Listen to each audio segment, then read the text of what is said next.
Hello बच्चों, आप सभी का स्वागत है हमारे यूट्यूब चैनल पर।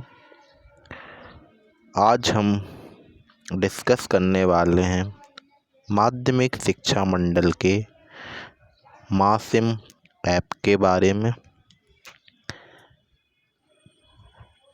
मासिम ऐप अभी मध्य प्रदेश सरकार द्वारा लागू किया जाना है। इस संबंध में हाल ही में एक नोटिफिकेशन माध्यमिक शिक्षा मंडल की वेबसाइट पर डाला गया है। उसी नोटिफिकेशन के आधार पर मैं यह वीडियो तैयार कर रहा हूँ। अगर आप 9th से 12th तक के विद्यार्थी हैं तो आने वाला 1 साल आपको इस ऐप के माध्यम से पढ़ाई करनी पड़ेगी। इसी के माध्यम से आपकी परीक्षाएं होने वाली हैं। तो आप पूरा वीडियो देखें और इसको अच्छे से समझने की कोशिश करें। चलिए तो स्टार्ट करते हैं। इसमें मुख्यतः 4 बातें हैं इस पूरे नोटिफिकेशन में। पहला है नामांकन पंजीयन। आप कैसे इस ऐप पर अपना रजिस्ट्रेशन करा सकते हैं। दूसरा पठन एवं पाठन, क्या व्यवस्था रहेगी इस पर पढ़ाई की। और तीसरा है सतत मूल्यांकन, कैसे आपकी मार्किंग की जाएगी, किस तरह से आपको असाइनमेंट तैयार करने हैं। और चौथा है शिक्षक प्रशिक्षण, यानी इसमें शिक्षकों के प्रशिक्षण के लिए, ट्रेनिंग के लिए क्या व्यवस्था रहने वाली है। तो ये माध्यमिक शिक्षा मंडल के द्वारा जारी किया गया है। यह 3 सितंबर 2020 को रिलीज हुआ है। तो यह नई शिक्षा नीति एवं शैक्षणिक सत्र 2021 के संबंध में है। तो इसमें बताया गया कि माननीय प्रधानमंत्री श्री नरेंद्र मोदी जी द्वारा नवीन राष्ट्रीय शिक्षा नीति 2020 लागू की गई है। इसका उद्देश्य विद्यार्थियों को global citizen with national objectives and national goals बनाना है। तो ये सब आपको पता होगा कि हाल ही में भारत सरकार द्वारा एक नवीन शिक्षा नीति लागू की गई है। और वर्तमान में कोरोना जो है वो एक चुनौती है। इस स्थिति में कैसे विद्यार्थियों की स्टडी की जाए, इसको ध्यान में रखते हुए माध्यमिक शिक्षा मंडल ने यह ऐप लॉन्च किया है। तो आइए इसका पहला बिंदु समझते हैं कि किस तरह हम इस पर नामांकन कर सकेंगे। तो जो ऐप है उसका नाम है मासिम, और यह प्रत्येक हाई स्कूल एवं हायर सेकेंडरी स्कूल का नामांकन अनिवार्य होगा। यानी जितने भी हाई स्कूल और हायर सेकेंडरी हैं उन सभी को अपना रजिस्ट्रेशन इस ऐप पर कराना होगा। 9 से 12th के प्रत्येक विद्यार्थी एवं स्वाध्याय विद्यार्थी का भी नामांकन अनिवार्य होगा। यानी बच्चों को भी इसमें नामांकन कराना होगा जो कि 9वीं से लेकर 12वीं तक में अध्ययनरत है। यानी इसमें 10वीं और 11वीं भी सम्मिलित है। संबंधित विद्यालय द्वारा मासिम पोर्टल पर नामांकन की पुष्टि उपरांत मंडल द्वारा विद्यार्थियों का नामांकन स्वीकार कर नामांकन क्रमांक जारी किया जाएगा। जैसे ही हम रजिस्ट्रेशन कर देंगे तो उसके बाद हमें वहाँ से एक रजिस्ट्रेशन नंबर मिलेगा, नामांकन क्रमांक मिलेगा। और यह क्रमांक ही आगे हमारे लिए महत्वपूर्ण रहेगा। अगर हमें ऐप से कोई भी जानकारी लेनी है तो ये रजिस्ट्रेशन नंबर हमें वहाँ पर डालना पड़ेगा। इसमें जो 9वीं से 12वीं तक टीचर्स पढ़ा रहे हैं उनका भी नामांकन होगा, जो कि स्कूल के नामांकन में ही निहित होगा। इसमें शिक्षक स्थायी, अनुबंधित, अतिथि, पूर्णकालिक, अंशकालिक अथवा मानदेय हो सकते हैं। एक शिक्षक एक से अधिक विद्यालयों के लिए भी नामांकित किया जा सकता है, यानी एक ही शिक्षक को 2-3 विद्यालयों में भी नामांकन हो सकता है, लेकिन उसके लिए शर्त है कि शिक्षक विशेष को 200 से अधिक छात्र और 5 से अधिक कक्षाएं आवंटित ना हो। यदि किसी एक स्कूल में एक शिक्षक के पास 50 बच्चे हैं और वह केवल उस विद्यालय में 2 कक्षाएं लेता है, तो वह दूसरे स्कूल में भी नामांकित हो सकता है। शिक्षक का नामांकन विद्यालय के नामांकन में निहित होने से स्वतः हो जाएगा। अगर स्कूल का नामांकन होगा तो शिक्षक का नामांकन अपने आप हो जाएगा। यदि कोई शिक्षक स्वयं का नामांकन करना चाहे तो उसे यह सुविधा उपलब्ध रहेगी। कोई शिक्षक स्वयं का नामांकन भी कर सकता है। नामांकन की पुष्टि के बाद शिक्षकों का मंडल में नामांकन स्वीकार किया जाकर शिक्षकों को नामांकन क्रमांक जारी किया जाएगा। जिस तरह विद्यार्थियों का एक रजिस्ट्रेशन नंबर होगा, उसी तरह शिक्षकों का भी एक रजिस्ट्रेशन नंबर रहेगा।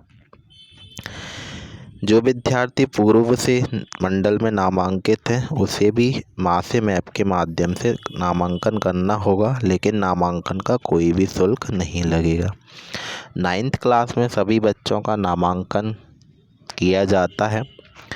तो 9th में जो इस साल बच्चे आए हुए हैं, उनके नामांकन की प्रक्रिया की जा रही है।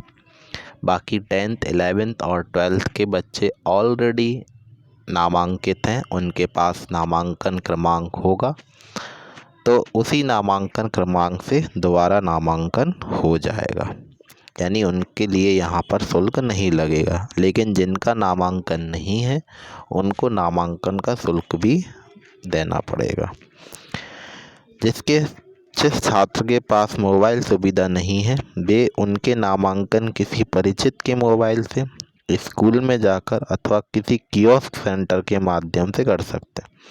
यानी आपके पास सुविधा नहीं है कि आप खुद नामांकन कर सकें, तो आप किसी भी परिचित के मोबाइल से अपने पेरेंट्स या फिर अपने पड़ोसी या फिर कोई भी जिसके पास ये सुविधा हो, उससे स्कूल से कर सकते हैं या फिर किसी कियोस्क सेंटर से जाकर कर सकते हैं।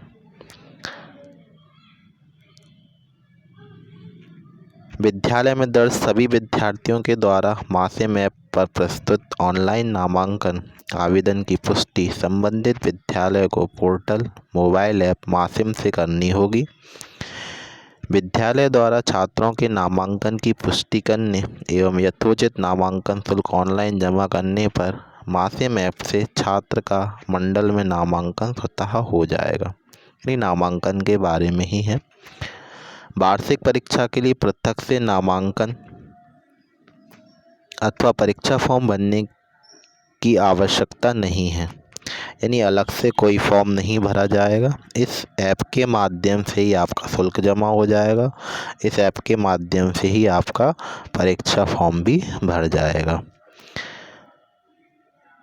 वार्षिक परीक्षा का पंजीयन भी इसी से हो जाएगा। इसी से आपको क्या मिलेगा, प्रवेश पत्र भी आपको मिल जाएगा। यानी ऐप पर रोल नंबर जो है वो ऐप पर ही आ जाएगा। वार्षिक परीक्षा का जैसे ही आप नामांकन करेंगे उसके कुछ दिन बाद, तो आप वहीं से उसको डाउनलोड कर सकते हैं। मोबाइल ऐप मासिम के माध्यम से ही संबंधित विद्यालय उसके शिक्षक को कक्षा, छात्र एवं विषय आवंटित कर सकेगा। किसी शिक्षक को आवंटित कक्षा, छात्रों में परिवर्तन की दशा में मासिम ऐप पोर्टल के माध्यम से विद्यालय को जानकारी अद्यतन करनी होगी। यानी कोई विद्यार्थी किस कक्षा में है, उसको कौन सा विषय है, ये सब चीज़ें ऐप के माध्यम से की जा सकती हैं। इसमें अगला जो पॉइंट है वो है पठन एवं पाठन। यानी किस तरह से पढ़ाई की व्यवस्था रहेगी। तो पठन एवं पाठन के लिए प्रत्येक विषय को 10 यूनिट में बांटकर प्रति 2 सप्ताह में 1 यूनिट के लिए मध्य प्रदेश दूरदर्शन पर ऑडियो वीडियो पाठ प्रसारित किए जाएंगे। यानी कि जो हमारा पूरा विषय है उसे 10 यूनिट में बांट दिया गया। हर 2 सप्ताह में 1 यूनिट कंप्लीट कराया जाएगा और उसके लिए मध्य प्रदेश का दूरदर्शन चैनल है, उस पर ऑडियो और वीडियो यानी बोलकर भी चीज़ें बताई जाएंगी और वीडियो के माध्यम से भी बताई जाएंगी। ये मंडल की वेबसाइट, फेसबुक और यूट्यूब चैनल पर उपलब्ध होंगे। इसे विद्यार्थी, शिक्षक या विद्यालय डाउनलोड कर इसका उपयोग कर सकते हैं। प्रत्येक अध्यायवार पाठ्यपुस्तक, ऑडियो वीडियो सामग्री एवं प्रश्न बैंक मासिम ऐप पर उपलब्ध होंगे। यानी ये सब चीज़ें आपको मासिम ऐप पर मिलेंगी। आप इनको अपनी सुविधा अनुसार डाउनलोड कर सकते हैं, पढ़ सकते हैं। कोरोना संकट का प्रभाव कम होने पर जब शालाओं में नियमित पठन पाठन होगा, यानी जब सरकार द्वारा स्कूलों को खोलने की अनुमति दे दी जाएगी, जब क्लासेस लगने लगेंगे तो तब भी ऐप पर जो जानकारियाँ रहेंगी उनका उपयोग किया जा सकता है। मूल्यांकन कैसे किया जाएगा, कैसे आपका नंबरिंग की जाएगी, तो 10 यूनिट में हमने क्या करा था, विषय को बांट दिया था। प्रति माह 2 यूनिट या अध्याय का क्या होगा, होम असाइनमेंट होगा। यानी प्रत्येक माह में 2 यूनिट का एक टेस्ट लिया जाएगा। इस टेस्ट को कैसे लिया जाएगा, तो इस टेस्ट के लिए माध्यमिक शिक्षा मंडल का जो ऐप रहेगा उस पर एक प्रश्न पत्र डाल दिया जाएगा। आप किताब, शिक्षक, मित्र, परिवार के किसी सदस्य आदि की सहायता से उस प्रश्न पत्र को हल करेंगे। कंडीशन है कि ये आपकी हस्तलिपि में ही होना चाहिए, यानी आप घर बैठकर उस प्रश्न पत्र को हल कर लेंगे। उसके बाद आप जिस विद्यालय में अध्ययनरत हैं उस विद्यालय में जाएंगे, उसको असाइनमेंट को जमा करेंगे। जो शिक्षक उस सब्जेक्ट को पढ़ाते हैं उनके द्वारा वह असाइनमेंट चेक किया जाएगा, उसकी नंबरिंग की जाएगी और इसके बाद आपके नंबर को विद्यालय के द्वारा मोबाइल ऐप पर अपलोड कर दिया जाएगा। ऐप में से प्रश्न पत्र प्राप्त करने में कोई कठिनाई है तो संस्था के प्राचार्य को ये सुनिश्चित करना होगा कि नियत समय पर संबंधित विद्यालय मासिम पोर्टल से प्रश्न पत्र प्राप्त कर विद्यार्थियों को उपलब्ध कराएं। यानी अगर आपको कोई दिक्कत आ रही है तो आपके विद्यालय के जो प्राचार्य हैं वो इसमें आपकी मदद करेंगे। जो विद्यार्थी होम असाइनमेंट नहीं करेगा उसे एक बार समझाइश दी जाएगी, तत्पश्चात एक चेतावनी दी जाएगी। अगर इसके बाद भी आप होम असाइनमेंट नहीं करते हैं तो आपका नामांकन तब तक के लिए निलंबित हो जाएगा जब तक कि आप असाइनमेंट कंप्लीट नहीं कर। यानी असाइनमेंट कंप्लीट करना सभी के लिए अनिवार्य होगा। इसका जो आंतरिक मूल्यांकन है यह एक सतत मूल्यांकन का ही भाग रहेगा। तो जो होम असाइनमेंट रहेगा उसके 3 पार्ट रहेंगे। पहले पार्ट में ऑब्जेक्टिव टाइप क्वेश्चन होंगे, दूसरे में सब्जेक्टिव क्वेश्चन होंगे और तीसरे में एनालिटिकल क्वेश्चन होंगे। यानी पहले पार्ट में ओटी टाइप, खाली स्थान, सही जोड़ियाँ, ये सब पूछे जाएंगे। दूसरे में बिल्कुल सामान्य क्वेश्चन पूछे जाएंगे और तीसरे में थोड़ा सा आपकी उस यूनिट के प्रति समझ पूछी जाएगी। प्रत्येक विद्यार्थी को भिन्न भिन्न प्रश्न पत्र मिल सकेंगे। यानी ऐसा रहेगा कि जो प्रश्न पत्र रहेगा उसका कुछ इस तरह से सेटिंग रहेगी कि जैसे मान लीजिए कोई विद्यार्थी है, उसको सेट ए मिला तो दूसरे को सेट बी मिलेगा, तीसरे को सेट सी मिलेगा। यानी क्वेश्चन पेपर में या तो नंबरिंग चेंज हो सकती है या फिर क्वेश्चंस भी चेंज हो सकते हैं। इसके लिए एक प्रश्न बैंक बनाया जाएगा और इसमें इससे संबंधित प्रश्न निहित होंगे। यानी बहुत सारे प्रश्न हमें डायरेक्ट यहाँ से देखने को मिल सकते हैं। होम असाइनमेंट के मूल्यांकन की गुणवत्ता बढ़ाने के लिए उद्देश्य से उपलब्ध शिक्षकों में से मंडल द्वारा कुछ शिक्षकों को चयनित कर विषयवार मार्गदर्शक दल बनाए जाएंगे। यानी सभी सब्जेक्ट के एक्सपर्ट रहेंगे और वो समय समय पर क्या करेंगे, विद्यालय में जो होम असाइनमेंट हो रहा है उसके प्रशिक्षण करने और उसकी गुणवत्ता में सुधार करने में मदद करेंगे। सभी विषयों के प्राप्तांकों के आधार पर मूल्यांकन होगा।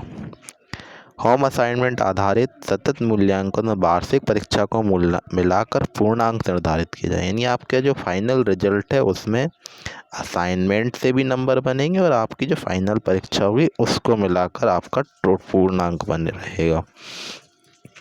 जो विद्यार्थी होम असाइनमेंट पूरा नहीं करेगा उसे अथवा अनुत्तीर्ण होगा उसे आंतरिक परीक्षा में अनुत्तीर्ण मान लिया जाएगा। यानी अगर आप असाइनमेंट कंप्लीट नहीं करते हैं तो आप फेल हो जाएंगे। होम असाइनमेंट एवं वार्षिक परीक्षा में पृथक पृथक पूर्णांक संबंधी आदेश पृथक से शीघ्र जारी किए। यानी इससे संबंधित क्या प्रक्रिया रहेगी, कितने नंबर का क्या रहेगा, वो सब आगे बताया जाएगा। 11वीं और 9वीं की परीक्षा विद्यालय स्तर पर होगी।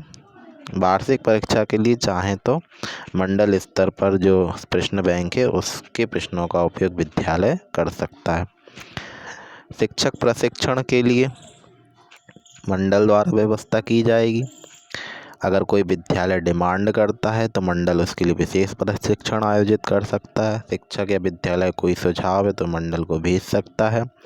ये कुछ अधिकारियों के नाम दिए गए हैं और उनका मोबाइल नंबर दिया गया है, जिनसे किसी भी कठिनाई की स्थिति में अगर आपको कुछ समझ में नहीं आ रहा है तो इन नंबर पर कॉल कर आप और ज़्यादा जानकारी ले सकते हैं।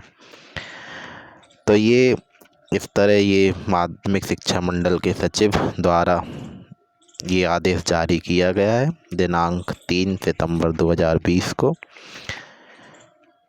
तो इस तरह हमने इस वीडियो में माध्यमिक शिक्षा मंडल के द्वारा जो मासिम ऐप लॉन्च किया जाना है उसके नोटिफिकेशन को समझ लिया। ये आपके आने वाली पढ़ाई में बहुत हेल्पफुल रहने वाला है। आपको मैं उम्मीद करता हूँ कि आपको पूरा ये मासिम ऐप के बारे में संबंधित जानकारी मिली होगी। इसके बाद भी अगर आपको कोई कठिनाई लगती है, आपको कोई डाउट रहता है तो आप कमेंट कर सकते हैं। अगर आपको हमारा ये प्रयास पसंद आता है तो आप हमारे चैनल को सब्सक्राइब करें, अपने दोस्तों के साथ इस वीडियो को शेयर करें, जिससे ज़्यादा से ज़्यादा लोगों को, ज़्यादा से ज़्यादा बच्चों को इसकी जानकारी मिल सके। Thank you.